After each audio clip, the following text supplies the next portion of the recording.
Italian Football Podcast. Let's move on to Juventus, who beat Cremonese 2-0. But there's only one talking point from this game, really, and that is the really, really sad scenes of Paul Pogba going off in tears. His first start of the season, his first start since returning to Juventus last summer from Manchester United on that free transfer. His first start in 390 days. The last start was on April the 19th, 2022, for Man United against Liverpool.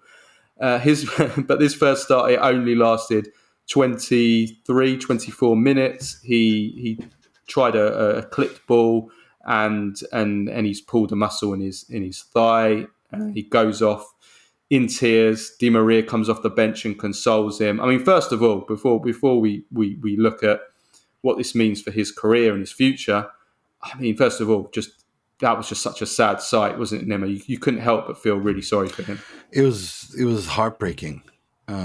It was really, really heartbreaking. It wasn't nice to see him completely break down like that. And you can't help but feel empathy with someone whose career has been marred with, this is not the career anyone expected him to have. And it's been injury after injury after injury after injury. And it's a shame, but this is, we've been saying, I think we both have been saying, and I know I haven't been saying, maybe, he can't cut it physically at this level. The talent and quality we all know, who he is, what he can do, what his strengths are, what his weaknesses are, but I wonder if he can cut it. I've said it for many,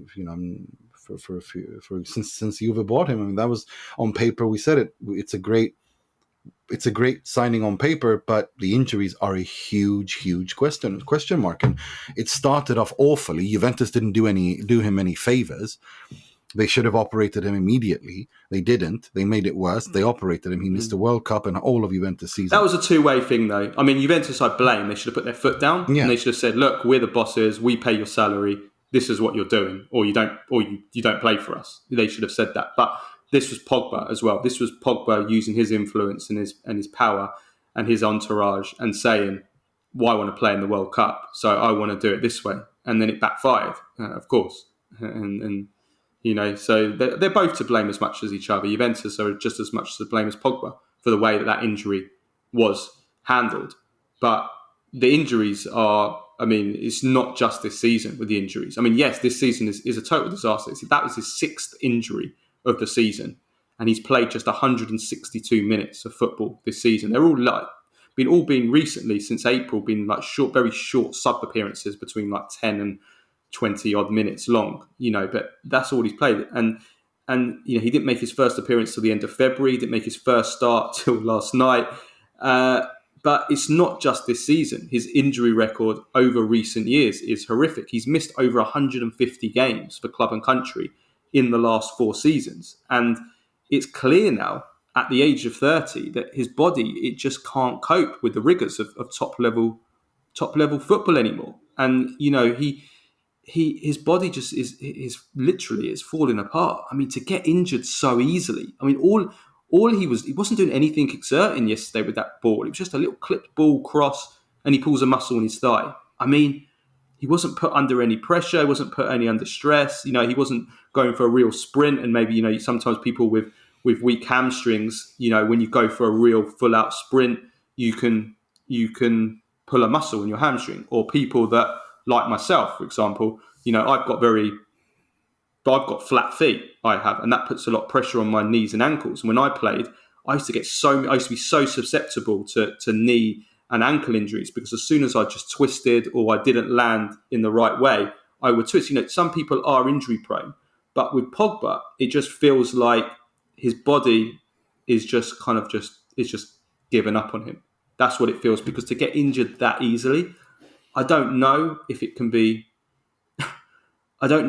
sorted, to be honest, because this has been going on for years. For 4 years, this has been going on. So the idea that it's suddenly gonna, at the age of in his 30s, it's suddenly gonna, solve itself. I hope I'm wrong, but I just don't really see it. I don't think so. I don't think you're wrong. I think we both called it. It's a big risk, and I think it was a risk worth taking, because it's still it's still, it's still Pogba on a free transfer, but it didn't pay out. It didn't pay off, and he's not. I don't think he'll ever be the player he once was ever again. And I don't think. But can I just say for the record, Nima, I was against this signing. Yeah, you were. I remember. I got so much abuse from it. I remember you said it was an unnecessary risk. risk. I remember it in our Mercato review. You literally said this is an unnecessary risk that you didn't think was going to pay off. And I said, I remember me saying to you that. I mean, I would have been for the risk, Nima, if it was a 2-year contract, or maybe at most a 3-year contract. But a 4-year contract, you're giving him 10 million a year, and that's not including taxes. I mean, that's too much. That's too much for a club that we already knew their financial problems, and we're seeing even more now with what's going on from COVID and the effect that had on the club, and all the capital injections that they've had to get from their holding company and all that. We've seen it. So then, I mean, you just can't justify it. And when you add him and Allegri together, you're looking at 20 million a year, not including taxes, on Pogba and Allegri. And I'm sorry, that's just not sustainable, and it's just not justifiable with what we're getting out of them. Look, I think with Allegri, I take issue with you there. But with Pogba, I think it was a risk. It was a risk, and it didn't pay off. And I think you're absolutely right. Every risk, everything you do, you have to assess the risks. And like you said, a 4-year contract, 10 million net a year, with that injury with that injury history, injury record, it's just it was a very, very big risk, and it didn't pay off.